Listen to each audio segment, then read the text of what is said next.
नमस्कार दोस्तों, स्वागत है आपका अपने YouTube चैनल एजुकेशन सतगुरु में। और मैं अंकुर कुमार फिर से हाजिर हूँ आपके सामने एक नई वीडियो के साथ में। जैसा कि हम पिछले चैप्टर में पिछली वीडियो में हमने पढ़ा था परसेंटेज, और परसेंटेज में हमने बात की थी क्रमागत वृद्धि या क्रमागत हानि की, यानी कि किसी नंबर में जब कोई हम परसेंटेज लगातार बढ़ाते जाते हैं वही परसेंटेज। आज फिर हम उसी टॉपिक के बारे में बात करने वाले हैं परसेंटेज के, और उसमें हम देखेंगे आज क्रमागत वृद्धि के पर बेस क्वेश्चन। तो जैसा कि क्वेश्चन आपके सामने लिखा हुआ है, वीडियो स्टार्ट करते ज्यादा देर ना शुरू करते।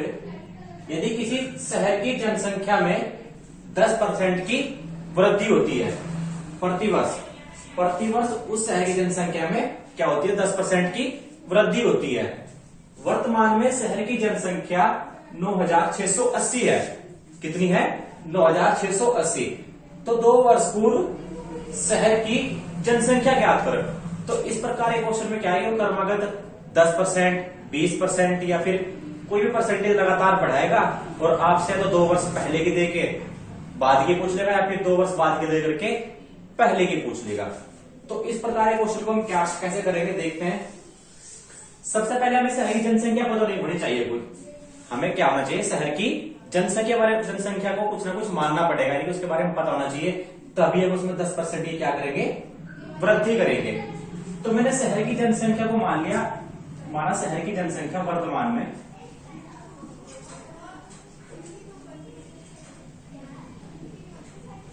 जनसंख्या कितनी है? x है। ठीक, अगर फिलहाल x है तो अगले साल क्या होगी? वो 10% की वृद्धि होगी, यानी कि 10 से क्या हो जाएगी? वो 1 प्लस यानी 11 हो जाएगी। ठीक, अगले साल फिर से, यानी कि x अगर पहले वर्ष x थी तो 10% की वृद्धि होगी, यानी कितने? 11/10। क्योंकि अगर मैं 10 की वृद्धि करूं, कोई नंबर हमारा पहले साल अगर 10% की वृद्धि हो रही है तो हमारा नंबर क्या जाता है? 10 से 11 हो जाता है। ठीक, तो मेरा नंबर क्या हो गया? 10 से 11 हो गया। ठीक है, फिर अगले वर्ष फिर यही होगा, 10% की वृद्धि होगी, यानी कि फिर से नंबर कोई 10 से क्या हो जाएगा? 11/10। ठीक, तो ये हमारी 2 वर्ष के बाद जनसंख्या आ गई, समझ में आई? और यही जनसंख्या कितनी दी उसने? 9680। ठीक है, 9680 के बराबर है। अब मैं यहां से x की वैल्यू निकाल सकता हूं, बिल्कुल। 11 से काटेंगे तो कितनी बार? 11 8 88 बचे 8, और 11 8 88, यानी कि 8 से घटा 8 बार, और ये 180। तो x बराबर आ जाएगा, ये मल्टीप्लाई जाएगा 180 गुणा 100, कितना? 8000। यानी कि मेरी 2 वर्ष के पूर्व जनसंख्या मैंने मानी थी, जो x मानी थी, x बराबर मेरा कितना आ गया? 8000 आ गया।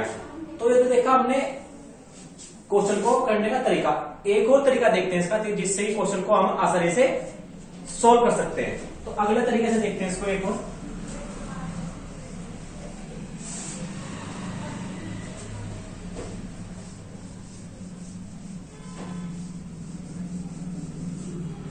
अब एक बात रही, जब 10% की वृद्धि हो रही है तो कोई नंबर 10 से 11 हो रहा होगा, अगले वर्ष भी 10% की वृद्धि, यानी कि फिर से 10 से 11 होगा नंबर। यानी कि अगर मैं 10% की वृद्धि करता हूं किसी भी नंबर में, मेरा कोई नंबर 10% की वृद्धि हो रही है किसी भी, तो यानी कि नंबर क्या जा रहा होगा? 10 से 11 हो रहा होगा। फिर से 10% की वृद्धि हो रही है, यानी कि फिर से 10 से क्या होगा? नंबर 11 होगा नंबर। अगर वो 1 साल और बोलता तो फिर मैं 10 से 11 करता है। अब उसने बोल रहा है 2 वर्ष के पूर्व। कितना बोल रहा है? 2 वर्ष पूर्व। तो मैं नंबर को 2 वर्ष तक ही बढ़ाऊंगा। पहले वर्ष 10 से 11, दूसरे वर्ष भी 10 से 11। अब मैंने बताया था, अगर आपने पिछली वीडियो देखोगे तो मैं क्या करता था? इन दोनों नंबर के आपस में मल्टीप्लाई, ठीक, और इनकी आपस में मल्टीप्लाई। ये कितना? 100, और ये 121। 11 की गुणा 121 होती है। तो ये तो मेरी आ गई वर्तमान, कितनी वर्तमान में, और ये निकल के आती थी मेरे 2 वर्ष के पूर्व यानी कि पहले कितने 2 वर्ष पहले। ठीक, क्या मैंने 10% की वृद्धि की, किसी भी नंबर में जब 10% की वृद्धि करता हूं तो कोई नंबर क्या जाएगा 10 से 11, फिर से वो नंबर क्या होगा 10 से 11 होगा। अब मैंने इनके आपस में मल्टीप्लाई की 100 और इनके आपस में मल्टीप्लाई की कितना 121, तो ये जनसंख्या मेरी आ गई वर्तमान और ये आ गई मेरी 2 साल पहले। अगर किसी शहर की जनसंख्या पहले 2 साल पहले 100 रही होगी तो अब वो कितनी होगी 121। ठीक, तो क्वेश्चन में क्या दिया है कि वर्तमान में शहर की जनसंख्या कितनी है 9680 है। तो क्या मैं इसको 121 के बराबर रख सकता हूं? बिल्कुल, यानी कि मेरा 121 पॉइंट किसके बराबर होंगे 9680 के। समझ में एक बात यहां तक? तो 1 पॉइंट किसके बराबर, 11 से काटेंगे 11 बार, ये कटेगा 11 8 88 बचे 2, 11 8 88 और 1 0, यानी 11 पॉइंट किसके बराबर आ जाएंगे हमारा 880 के। ठीक, समझ में बात? तो 1 पॉइंट यहां से कितना आ जाएगा मेरा 1 पॉइंट आ जाएगा 80, 11 से काटेंगे इसको भी, जब 800 से 11 काटेंगे 8 बार तो आ जाएगा 80। तो मेरा 1 पॉइंट किसके बराबर आ गया 80 के बराबर आ गया। जब मेरा 1 पॉइंट 80 के बराबर आ गया तो क्या मैं 2 वर्ष पहले जनसंख्या निकाल सकता हूं? 2 वर्ष पहले कितनी थी 100, तो 100 पॉइंट किसके बराबर होंगे 80 गुणा 100 यानी कि 8000। तो आई बात समझ में? कैसे कि हमने 10% बढ़ाया पहले वर्ष, 10% बढ़ाया दूसरे वर्ष, इनके आपस में मल्टीप्लाई और इनके आपस में मल्टीप्लाई। अगर वो तीसरे साल ही बोलता तो हम एक 10% और बढ़ा देते, यानी कि एक मल्टीप्लाई इसमें और बढ़ जाती और इधर भी एक मल्टीप्लाई और बढ़ जाती। तो 121 आया हमारा वर्तमान में और 100 आया हमारा 2 वर्ष पहले। क्वेश्चन में दिए हुए कि वर्तमान में शहर की जनसंख्या, तो मैंने 121 के बराबर दिया 9680। ठीक, जब मेरा 121.9680 के बराबर था तो 1 पॉइंट आ गया मेरा 80 के बराबर। जब 1 पॉइंट 80 के बराबर आ गया तो मेरी जो शहर की जनसंख्या थी कितनी थी 100, तो 100 पॉइंट किसके बराबर होंगे 8000 के। ठीक है, अगला क्वेश्चन देखते हैं इसी तरीके से कैसे करना है।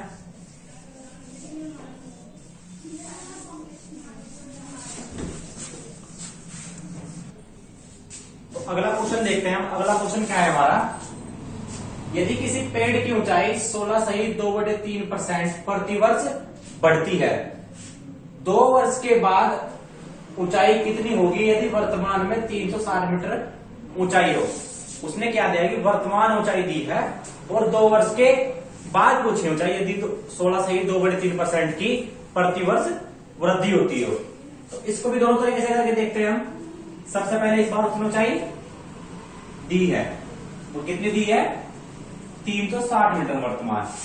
अगर वर्तमान में उसकी ऊंचाई 360 है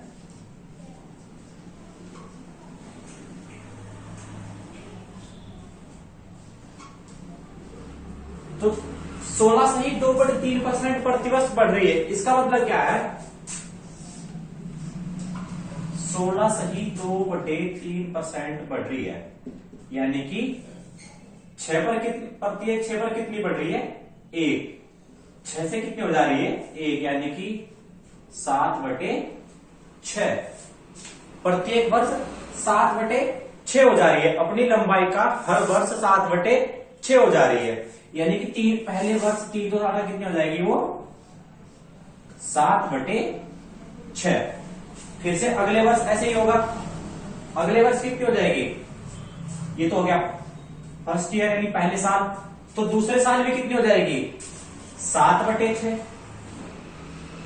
ठीक, और यही पूछिए हमारी कितनी होगी इसमें, यानी कि 100 वर्ष के पश्चात हमारी ऊंचाई कितनी हो जाएगी इतनी 2 वर्ष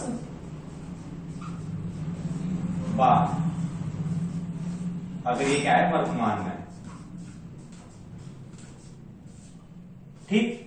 तो 2 वर्ष के बाद 3 का पहले वर्ष 7/6, दूसरे वर्ष भी 7/6, तो 6 से इसको सोल्व करेंगे कितना आएगा, 6 से काटा 6 बार और 6 से काटा 10 बार, यानी कि 49 7 के साथ मल्टीप्लाई बाई 10 यानी कि 490 मीटर। तो 2 वर्ष के पश्चात 2 वर्ष बाद ऊंचाई कितनी हो जाएगी हमारी, 490 मीटर। तो ये था इसे सोल्व करने का तरीका। इसको देखते हैं उसी तरीके से, दूसरे तरीके से कैसे कर सकते हैं हम, सेकंड मेथड से।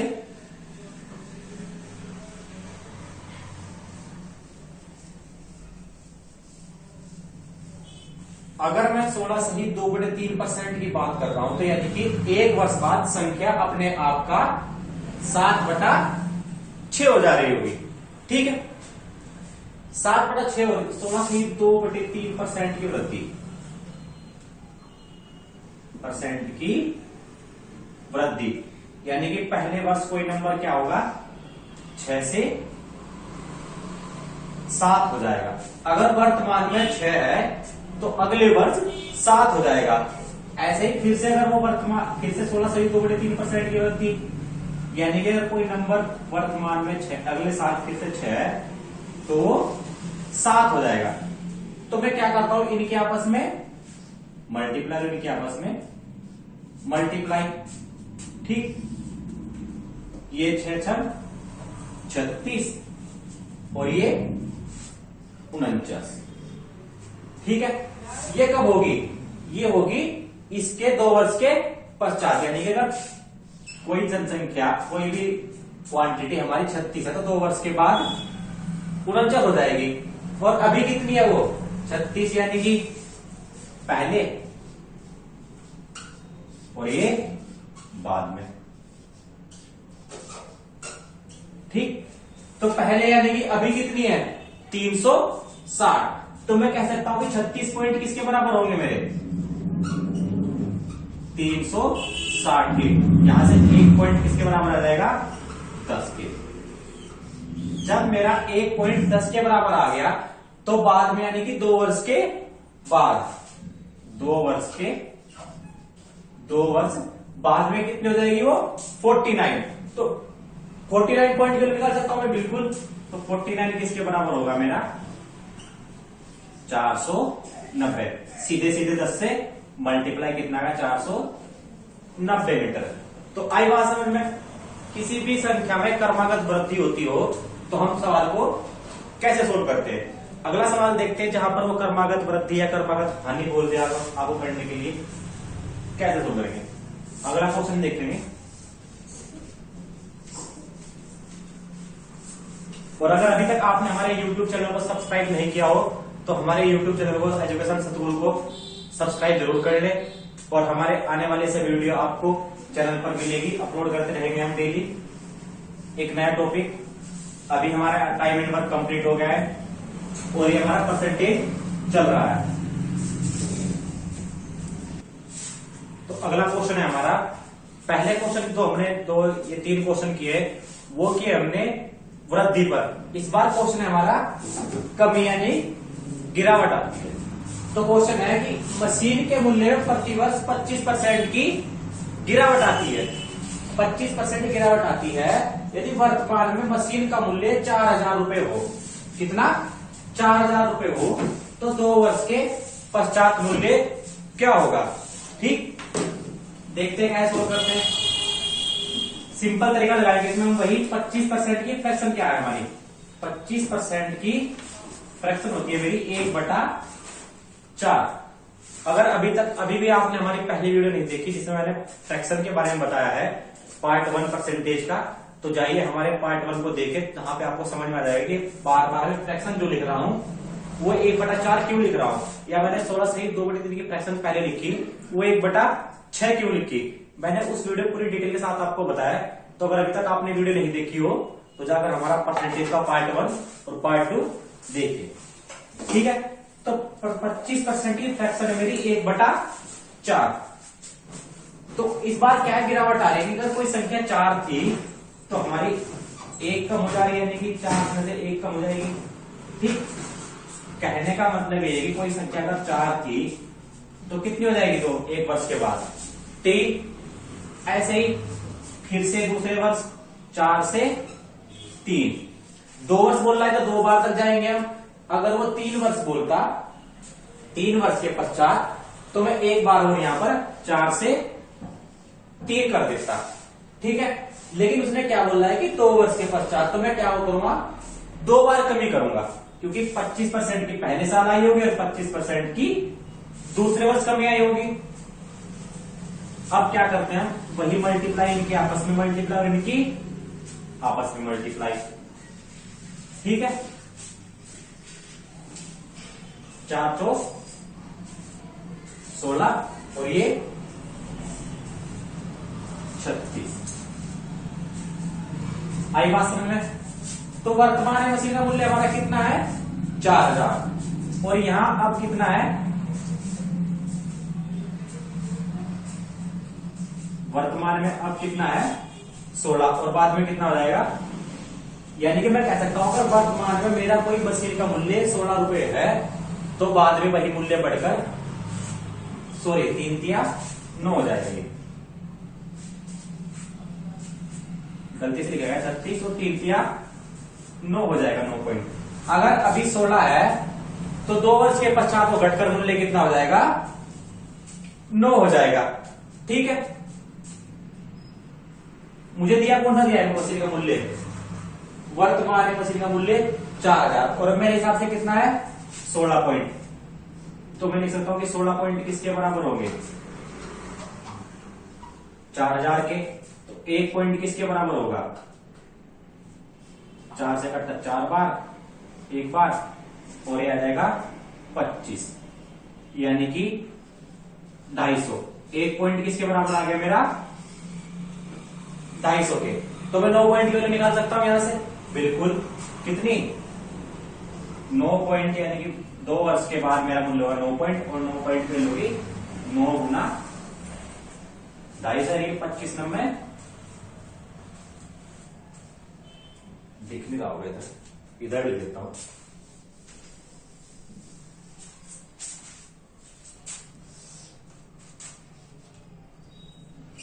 नौ पॉइंट किसके बराबर होगा, 25, 250 गुना 9, यानी कि 25 नंबर 225, 2250।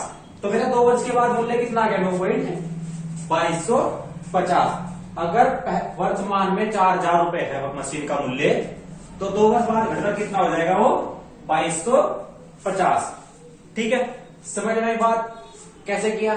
4 से 3 हो गया मूल्य, कमी हो रही है ना इस बार, 25% की गिरावट आ रही है, यानी कि कमी हो रही है। तो 4 से 3, और फिर दूसरे वर्ष 4 से 3 मैंने मल्टीप्लाई की, 4 चौक 16 और 3 दिया 9। 16 पॉइंट अगर वर्तमान में है तो 2 वर्ष के बाद 9 हो जाएगा वो। तो 16 पॉइंट दिए थे मुझे 4000 के बराबर, 1 पॉइंट आया मेरा 250 के बराबर। जब 1 पॉइंट 250 के बराबर आ गया तो 2 वर्ष के पश्चात 9 पॉइंट था, तो 9 पॉइंट किसके बराबर होगा, 250 गुना 9 के, यानी कि 2250 पे। क्लियर है बात यहां तक। अगला क्वेश्चन के साथ बढ़ते हैं। तो अगला क्वेश्चन देखते हैं हम। अगला प्रश्न हमने कर लिया अभी, पिछले जो टाइप देखा उससे अगले टाइप पे बढ़ते हैं। अगला टाइप हमारा परीक्षा पर आधारित प्रश्न, यानी कि एग्जाम के बेस क्वेश्चन जो आते हैं एग्जाम में पूछे जाते हैं कि कोई भी किसी विद्यार्थी ने 30% अंक प्राप्त किए, यानी कोई विद्यार्थी किसी परीक्षा में 30% अंक लाता है और 40 अंकों से फेल हो जाता है, यानी कि 30% अंक लाने के बावजूद भी वो 40 अंकों से क्या हो गया, फेल हो गया। यदि उसी परीक्षा में कोई दूसरा विद्यार्थी 36% अंक लाता है, प्राप्त करता है, और 10 अंकों से क्या जाता है, वो पास हो जाता है, यानी कि 36% अंक लाने के बाद वो पास परसेंटेज से 10 अंक अधिक ले आया, तो ज्ञात कीजिए उत्तीर्ण प्रतिशत, यानी कि पासिंग परसेंटेज, कितने परसेंट पर पास है। और दूसरा पूछा उसने अधिकतम अंक, यानी परीक्षा में कुल कितने नंबर का पेपर था। ठीक, तो एक बात बताइए, अगर कोई 30% अंक लाकर 40 अंकों से फेल हो गया, ठीक, 40 अंकों से क्या हो गया, वो फेल हो गया, अगर उसे मैं 40 अंक और दे देता तो क्या वो पास हो जाता? बिल्कुल पास हो जाता। तो मैं यहां से कह सकता हूं, अगर मेरा कोई 30 स्टूडेंट है कोई हमारी क्लास का, तो 30% अंक लाया और वो 40 अंकों से क्या हो गया, फेल हो गया। मैंने कहा अगर मैं उसे 40 अंक दे दूं, यानी अगर मैं उसे 40 अंक दे देता तो क्या यही मेरा पासिंग परसेंटेज हो जाता? नहीं। तो इतने नंबर पर ये क्या रहता? पास जाता। ठीक है, हो जाता कि नहीं हो जाता? 30% अंक लाया और 40 अंकों से फेल हो गया, मैंने कहा ये 40 अंक भी ले ले और तू जा पास हो जा, तो ये पास हो गया। अब दूसरा विद्यार्थी क्या है, 36% अंक ला रहा, उसी परीक्षा में दूसरा विद्यार्थी 36% अंक प्राप्त कर रहा और 10 अंकों से क्या ला रहा, 10 अंक अधिक ला रहा है, यानी 10 अंकों से पास हो गया वो। अगर मैं यही बोलूं 36% अंक लाया, अगर मैं इसे 10 नंबर ये कम कर दूं तो क्या यही मेरा पासिंग परसेंटेज होगा? बिल्कुल। अगर मैं इसे 10 नंबर ये कम लाता तो ये बिल्कुल एकदम लिमिट में होता पास अंक, यानी कि जितने पर अगर पास है तो यही उतने ही अंक प्राप्त करता। तो मैंने इसे 10 नंबर क्या कर दिए, कम कर दिए। 36% माइनस 10, ये भी मेरा पास है और ये भी स्टूडेंट हमारा पास है, दोनों पास है। जब ये भी पासिंग परसेंटेज है और ये भी पासिंग परसेंटेज है तो क्या ये दोनों आपस में बराबर होंगे? बिल्कुल बराबर होंगे। तो मैंने कर दिया ये आपस में बराबर। अब जो प्रतिशत है उनको एक साइड कर लो और जो नंबर है उनको एक साइड कर लो। तो मैं इसे परसेंटेज को ले गया इधर, यानी कि, और ये नंबर दिया इधर, यानी कि 40 माइनस 10 बराबर 36% माइनस 23%। ठीक, समझ में बात? मैंने कुछ नहीं किया, मैंने क्या किया, जो 30% था उसको ले गया इधर और ये 10 था ये आ गया इधर, ये प्लस का था इधर जाके माइनस का हो गया, और ये माइनस का था इधर आके ये प्लस का हो गया। ठीक, अब मैं कह सकता हूं, सॉरी इसको आप 50 कर लो। कितना? 40 को कर लेता हूं मैं 50। 40 कितना हो जाएगा मेरा, ये 50 हो जाएगा। ठीक, यहां भी 40 कितना हो जाएगा, 50। ठीक है, तो ये माइनस का था इधर आके क्या हो गया, ये प्लस का, और ये इधर प्लस का था ये आके इधर माइनस हो गया। तो मैं कह सकता हूं इधर कितना हो जाएगा हमारा 6%, ये हो गया हमारा 60% किसके बराबर होगा,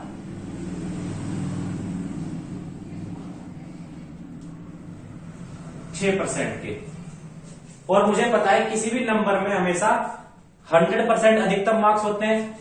कोई भी परीक्षा आप ले तो आपको कितने परसेंट में से नंबर मिलते हैं, 100% में से नंबर मिलते हैं कि नहीं मिलते? किसी भी परीक्षा का अधिकतम जो अंक होते हैं वो अपने आप में क्या होते हैं, 100% होते हैं। ठीक है, जब मुझे पता चल गया कि मेरा 6% 60 अंक के बराबर है, तो यहां से 1% मैं निकाल सकता हूं, इधर लिखता हूं ऊपर, यानी कि जो 6% है मेरा वो 60 के बराबर है, 60 नंबर के। तो 1% किसके बराबर होगा, 10 नंबर के। होगा कि नहीं होगा? 1% 10 नंबर के बराबर। यह भी कह सकता हूं कि 10 नंबर जो होंगे मेरे 1% के बराबर होंगे। तो पास कितने पर है, 30% प्लस 50।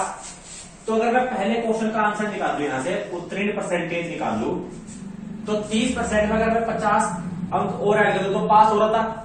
तो जब मेरे 10 नंबर 1% के बराबर हैं, 10 नंबर 1% के बराबर हैं, तो 50 नंबर किसके बराबर होंगे, 50 नंबर होंगे मेरे 5% के बराबर।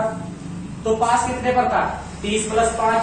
वहीं इसकी जगह में 50 की जगह 5% रख सकता हूं, बिल्कुल। तो पास कितना होगा मेरा, 30% प्लस 5%, यानी कि 35% पर कोई भी स्टूडेंट पास हो जाएगा। तो पहले का आंसर क्या आ गया हमारा 35%। अब मुझे पता है कि जब मेरा 1% 10 के बराबर है और दूसरा उसने क्वेश्चन पूछा है कि अधिकतम अंक कितने होंगे। अधिकतम मैंने बताया किसी भी परीक्षा में हमेशा अधिकतम अंक 100% होते हैं। जब मुझे पता है कि 1% मेरा 10 के बराबर है तो सेकंड क्वेश्चन का आंसर क्या होगा, यानी कि 100% किसके बराबर होंगे, 100% मेरे 1000 के बराबर होंगे। पहला क्या था, अधिकतम मेरा कितना आ गया 35% पर पास, और ये कितना आ गया अधिकतम अंक 100% 1000 के बराबर। तो बात क्लियर है। कुछ नहीं करना, हमें क्या करना है 30% अगर कोई अंक ला रहा और वो 50 अंकों से फेल हो जा रहा, मैंने कहा कि 50 नंबर भी रख और पास हो जा, तो इसको क्या होगा 30-50 मिलियन, अब ये क्या हो गया पास हो गया। 30% मैंने 50 नंबर ऐड कर दिए तो ये हो गया पास। अब दूसरा स्टूडेंट क्या था 36% अंक ला रहा था और 10 अंकों से क्या हो जाता पास हो रहा था, यानी कि 10 अंक वो अधिक ले आता पास से, तो इसने 36% अंक प्राप्त किए। 10 नंबर मैंने क्या किए इसके कम कर दिए, तो ये भी पासिंग परसेंटेज के बराबर हो गया। अब ये भी पास और ये भी पास, क्या आपस में दोनों बराबर हैं, बिल्कुल बराबर किया। और यहां से मैंने 1% 6% इसके बराबर, तो 1% 10 के बराबर। यहां से मैंने क्या निकाल लिया 1% की वैल्यू निकाल ली। जब 1% मेरा 10 नंबर के बराबर है तो मुझे निकालना है पासिंग परसेंटेज। पासिंग परसेंटेज मेरा ये था, अगर मैं 30 में 50 नंबर ऐड कर दूं तो ये तो बड़ा अजीब सा लग रहा, तो या तो मैं पासिंग परसेंटेज पूछा तो परसेंटेज निकालने के लिए 50 को मुझे परसेंटेज में बदलना होगा, तो मैंने 50 नंबर को भी परसेंटेज में बदल दिया। कैसे, जब 10 नंबर तो 1% के बराबर है तो 50 नंबर 5% के बराबर होंगे कि नहीं, बिल्कुल होंगे। तो 50 नंबर मेरे 5% के बराबर आ गए, तो 30 + 5, ये 30 + 5 कितने हो गए 35%, यानी कि पासिंग परसेंटेज कितना आ गया मेरा, उत्तीर्ण प्रतिशत 35%। वही 100% होता है किसी भी परीक्षा का अधिकतम अंक, तो 100% कितना होगा, जब 1% तो 10 के बराबर है तो 100% 1000 के बराबर होगा। आई बात समझ में। अगला क्वेश्चन देखते हैं इसी पर बेस।